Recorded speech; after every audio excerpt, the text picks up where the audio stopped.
Khadiyal one विभाग पक्षर 75तम one महोत्सव सप्ताह पालित। यही उपलक्षे चारा वितरण केन्द्र में चारा प्रदान।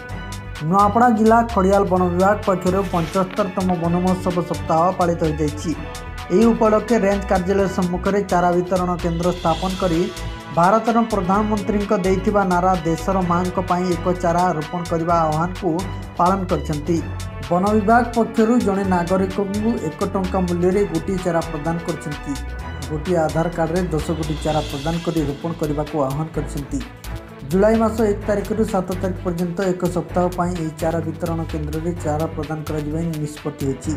खड़ियाल रेंज परिसर में 3 लाख रु ऊर्ध्व चारा रोपण करने लक्ष्य रही रेंजर संस्कृति बड़ नायक नरेश दानसेना बहु वन कर्मचारी जोग देथिले।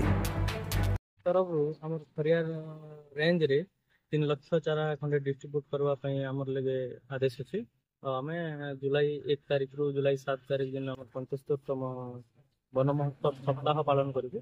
सेठी समस्त हिताधिकारी को आधार कार्ड देखिए टंकाटे गोटे चारा टंकाटे देखिए नहीं पारे।